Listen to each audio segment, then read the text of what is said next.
views and opinions expressed in this program are those of the participants and do not necessarily reflect the views of BronxNet or the program underwriters.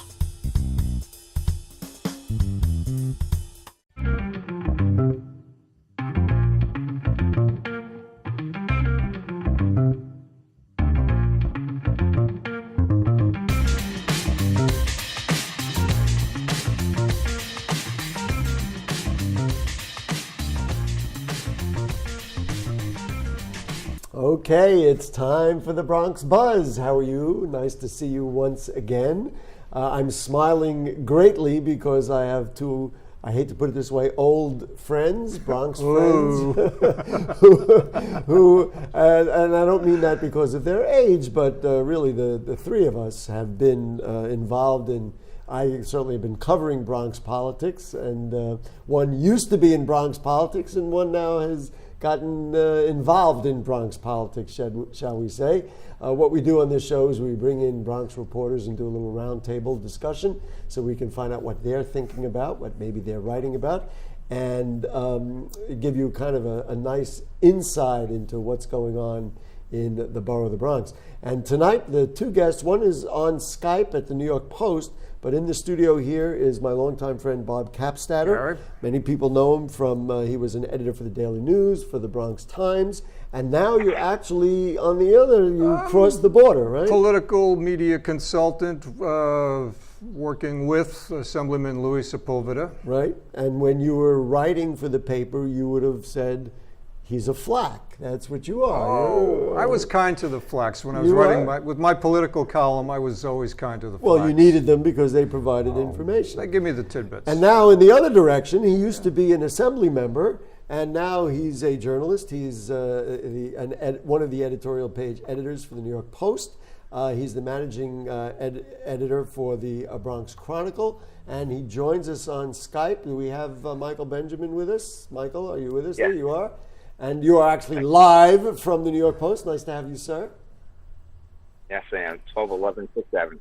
So let's start with you, Mr. Benjamin, and I'm going to ask a reverse question of Mr. Capstatter. But do you miss being an elected official? Do you miss the heat of the campaigns that we just went through in the Bronx with the primaries?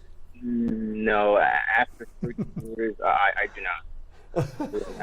I sympathize. Right. He was just saying how difficult and interesting it is. What don't you miss, or why? I guess are you happy that you're not part of it? Just give us a little background about that. I miss the people involved in politics. I miss the issues, but the nuts and the campaigning, doing the stress of running for office. I did not miss it at all.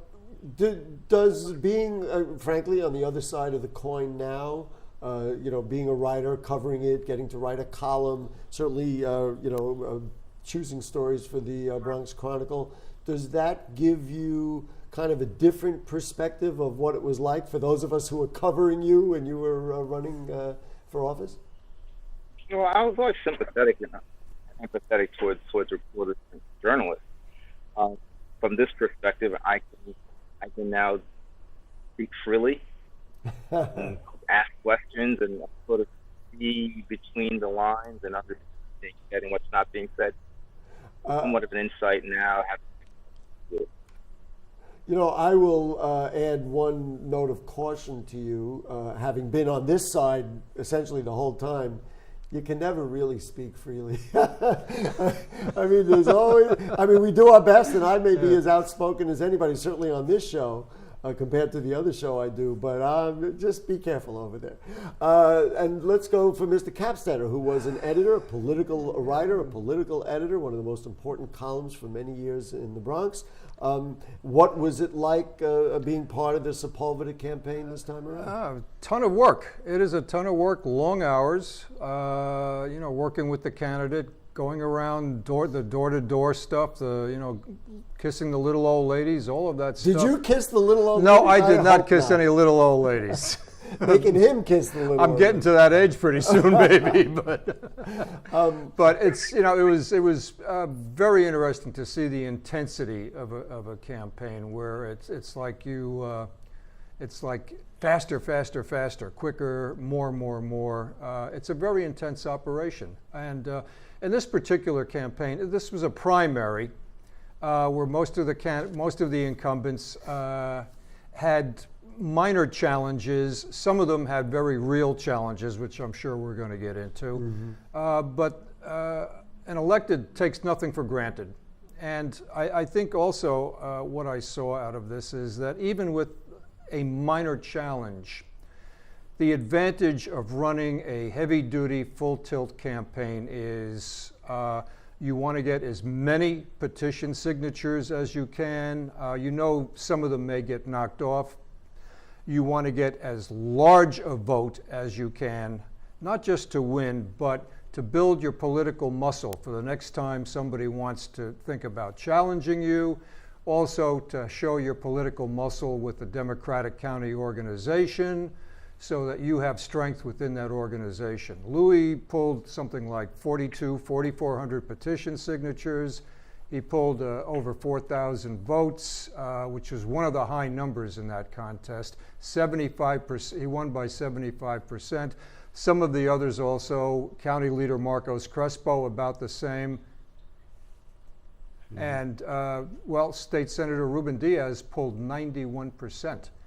And both Louis and Marcos were on his same ticket. What were the kinds of things that you advised him in? Now, Assemblyman Sepulveda is a relatively popular very hard. He works hard. He works the district. I mean, I know him. Puts I in a number of him. bills in Albany. Right. But were there things you had to say, hey, stand this way, or don't say this, or comment on this? Well, when there's a camera in the room, make sure, and you're talking to someone, make sure you give them a side profile. Did you tell him that? Yeah. Oh, yeah. Yeah. I mean, a politician gets engaged in talking to people, and when the camera's there, you have to just keep in mind, you want to show some of your face for those still photos. Right. But that's one of the little things.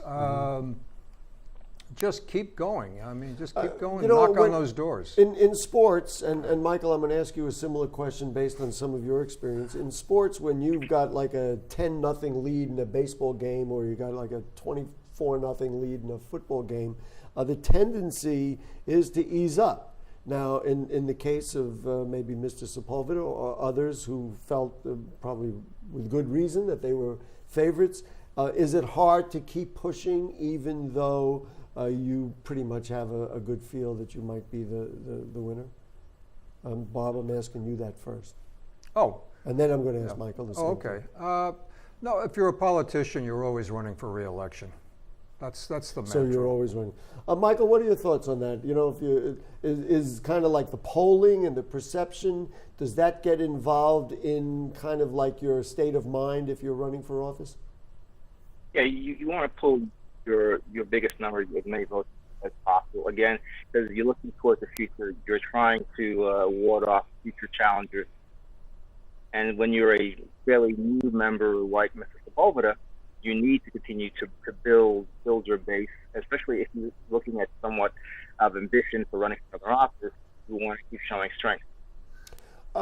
In terms of issues, I mean, you know, we talk about getting petitions, we talk about all those kinds of things, which are really just, in a way, a numbers game, a popularity game. When you're on the, and I'm going to ask you, we'll go back the other way. Start with you, Michael, and then we'll go to Cappy over here. When you're on the campaign trail and you're knocking on doors and you're doing petitions, do you hear feedback back about issues, or are people just like, oh, I know that, I know, Michael is our assemblyman, or Louis is our assemblyman? Or do people really say, hey, you know what, you never did this, or you know, that kind of thing? You hear all of that. Yes. Those Yeah. who follow it, those who want to know why you haven't been at certain meetings, or they haven't seen you, you hear all that. Or they'll give you whatever constituent issues that they have while you're at the door. Mm-hmm. Then you have to politely remind them of the office, you have staff, you come call the office, or visit the office, try to have your problem solved. Mm-hmm. I mean, you don't want to get at a person's door, but you give them the opportunity to give feedback, to explain, and then if you can, offer some solution.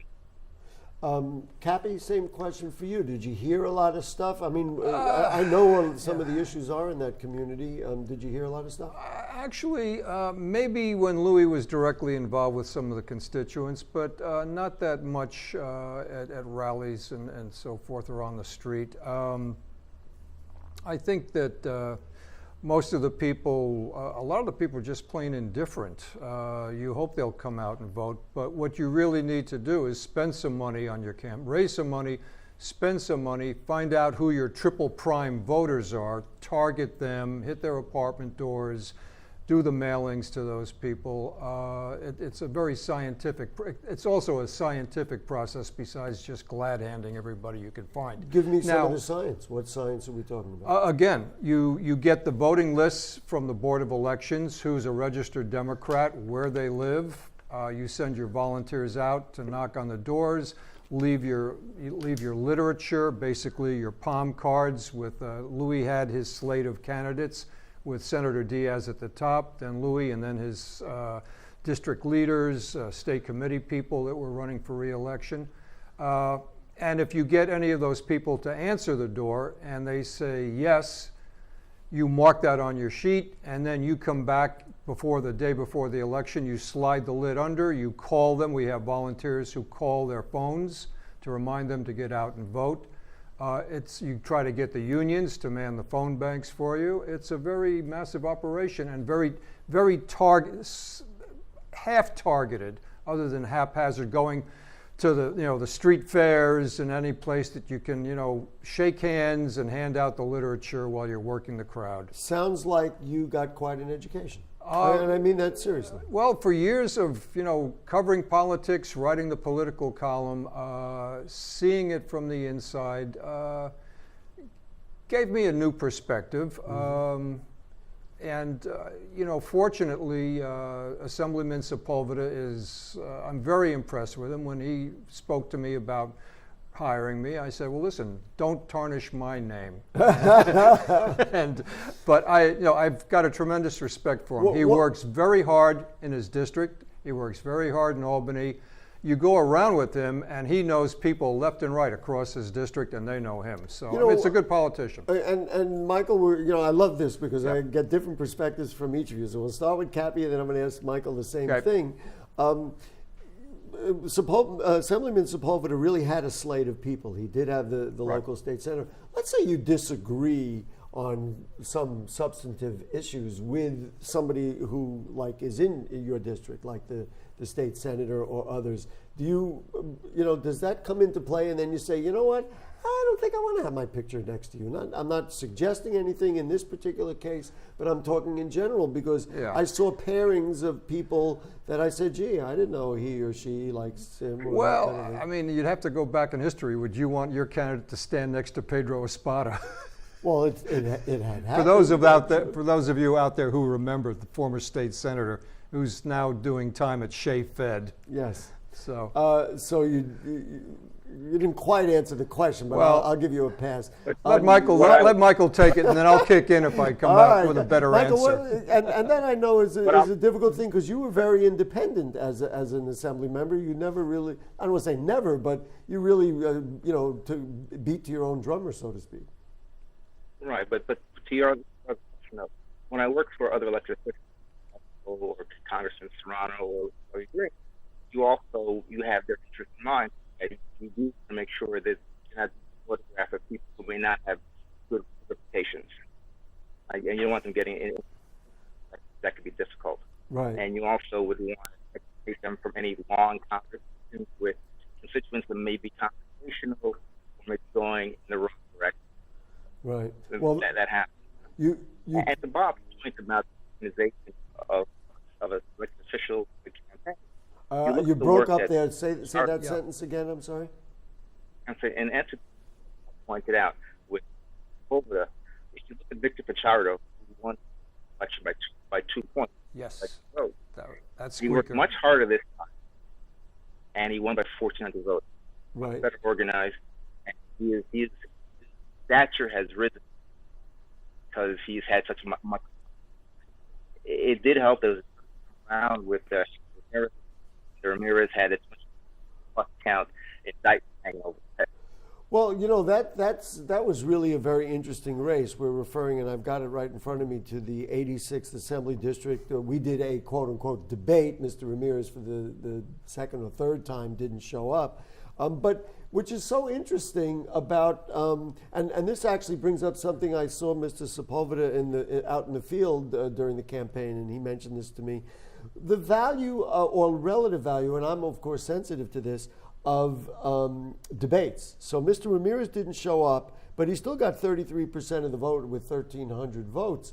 Do debates help or hurt at the local level? I'm not talking about a presidential election, that's another issue. But It depends on how engaged. You and I know that parts of the Bronx, South Bronx, are not that politically engaged, whether it's a television, BronxNet, or a local debate forum, a local church or organization. You don't necessarily get a lot of turnout. right. A lot of heavy and organized. And the turnout you get is normally part of the various candidates, very little of the undecided public. Right, and so it's just a matter of, for me, as the person who has moderated so many of these debates, is really just putting the candidates out there so that people have a chance to see who they are. I mean, I can't vouch for how many people might watch or didn't watch. On the other hand, when I ran into Louis Sepulveda, you probably know this. He ran into me and he says, "How come you didn't invite me to debate?" Well, yeah, Eddie's, he's an eager beaver. I can write a speech or something for him, and he'll probably look at it once, and then he'll put it aside, and he'll just go on and talk and talk. Right. He's got a good grasp of it. But with a debate, some people you don't want to go on to a debate because if you have problems yourself, all you're going to do is get attacked. Well, this is what Mr. Ramirez, he's got a fraud thing hanging over his head. You just don't want to have a debate. Let's do this. We're going to take a break. Which I really want to get into, is the numbers of people, or frankly, small numbers of people who came out to vote in general. That is a really big issue for me. And then we can talk about some of the people who showed and didn't show up for the debates that we did. So the Bronx Buzz, it's Michael Benjamin. He's over at the New York Post. He used to be an assemblyman. And Bob Capstetter used to be with the New York Daily News and the Bronx Times, and now he's a flack, if you will, I say politely, with Assemblyman Sepulveda. So we'll be back. We're talking Bronx politics. Don't go away. Me and my boy Matt had it good. He had catnip that was off the hook. But one day, he brings a girl home, and she's allergic to cats. Every sneeze was a nail in my coffin. Now I'm in a shelter. It's decent, but they don't even have Wi-Fi.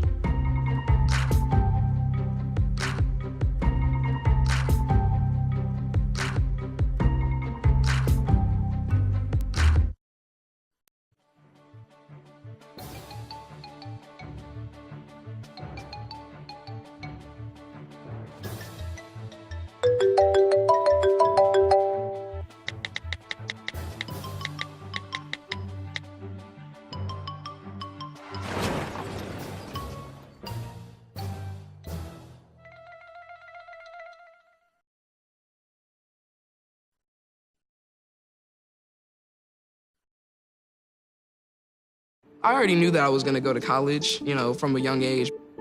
I definitely want to major in political science. After that, I'm going to get my law degree. Then I'm going to come back to Detroit, boost the economy, become the mayor or something, try to make the situation better for other people. I feel like I owe it to the city. I'm determined. It's going to happen. My name is Justin, and I am your dividend.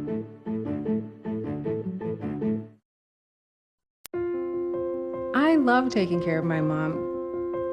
It wasn't easy at first. She learned how to better communicate her needs.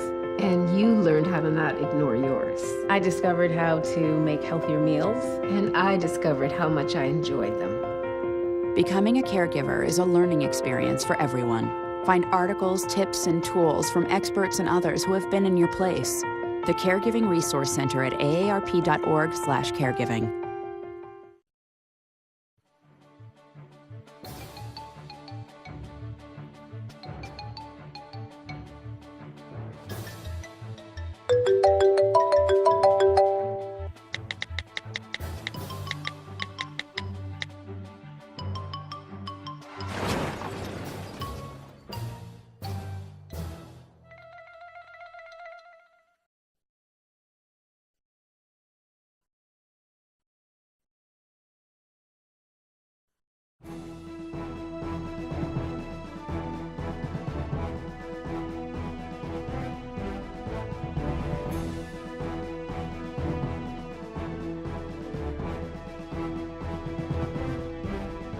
Hi, I'm David Lesh, legal correspondent to the Morning Show Open. If you have a legal question that you'd like me to answer, please send me an email at davidlesh@bronxnet.org, and I will address it on our Ask Your Lawyer segment.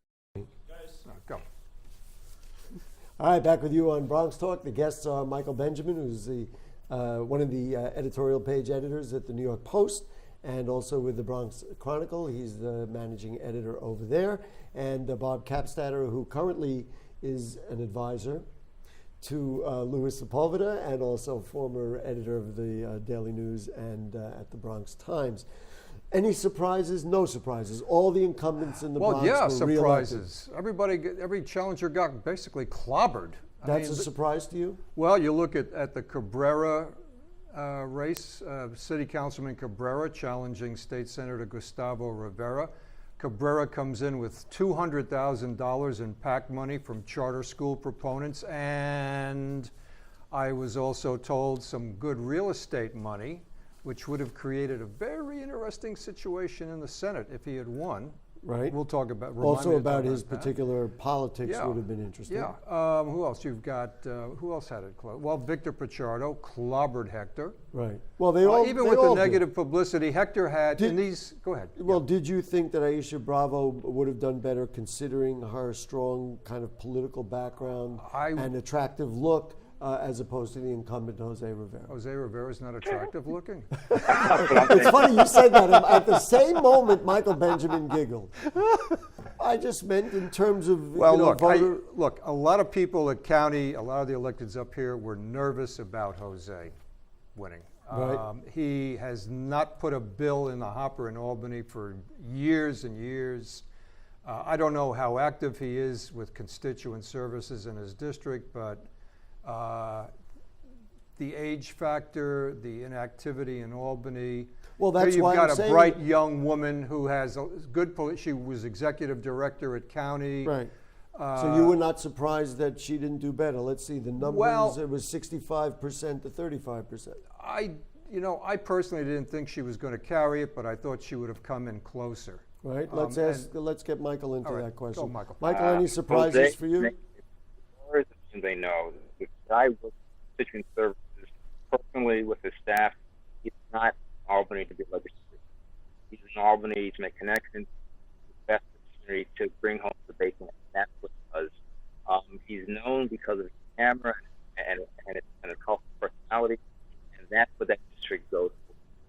For Bravo to have won, to bring in 3,000 voters who would have voted for her. The way to beat an incumbent like Jose, bring in at least 3,000 to vote for you as a child. Right. She didn't do that. And that brings up the point that I wanted to make, and that is in that race, 3,236 votes. In the Carmen Arroyo Jackson Strong race, which the incumbent carried, there were 2,756 votes. In the race, for example, that Louis Sepulveda won, I've got the numbers right here, 2,800 votes. These are all assembly districts with round numbers, 120,000 people in many cases, about 55,000 voters of eligible age. Yet, for example, Mr. Rivera or for Mr. Sepulveda, all they got to do is bring in 2,500 people and they can win a race. I feel it's just wrong. I'm not sure how to answer that. Michael, your thoughts on why that is? It's the lack of Democratic club, the Republican club, to drive people to organize them. If you don't have the organization, you don't have turnout. You don't have very active associations or homeowner associations, tenant associations to drive the vote. You're not going to get turnout. And you cannot look to elected officials to turn out the vote. If he or she wants to they know they can count on the double prime to come to polls regularly and vote for them. That's why a challenger has to bring 4,000 new voters to vote for the challenger. So I wasn't surprised by that every challenger, because turnout becomes this, and because incumbents have had the natural edge. They're in office for 18 months to get going out. They're at almost every community. They're the name that's known, and then the turnout by people who know them, they're going to win. Right, because as you articulated it, Michael, that if you bring out 3,000 votes or even 2,500 votes, you're pretty much assured of winning. And if you've been an incumbent, you pretty much have those people are ready to go because they voted for you in the past. Yeah, but also, Yep. yeah, go ahead.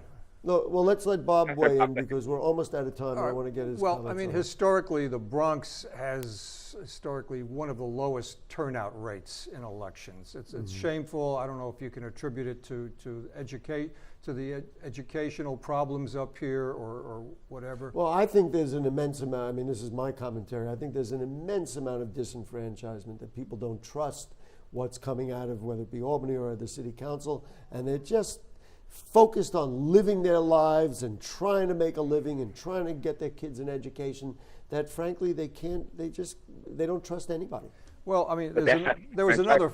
Yeah, go ahead, Michael. Go ahead, Michael. Yeah. You first, and then I'm Kathy. just saying that's not just they don't feel invested in the system, and so they don't want to participate, and they think is rigged against them.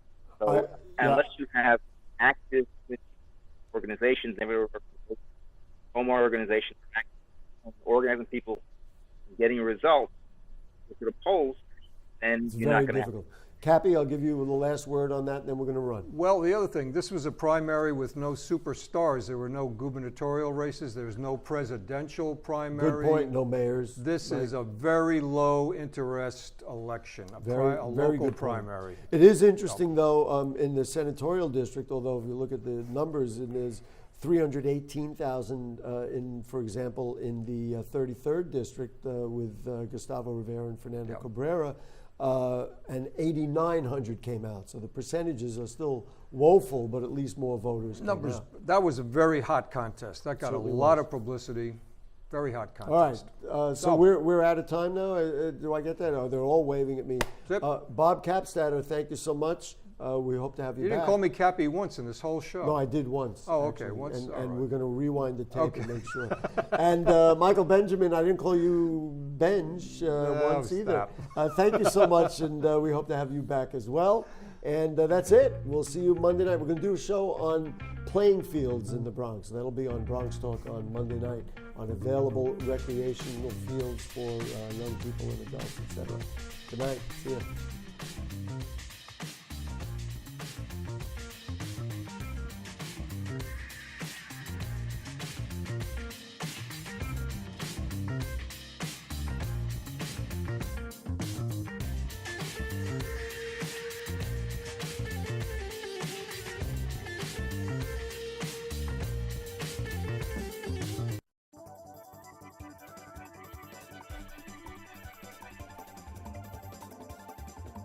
Hey, I'm Darren Jaime. I'm the host of Wednesdays Open right here on BronxNet Television, Channel 67, and also on Verizon Files, Channel 33.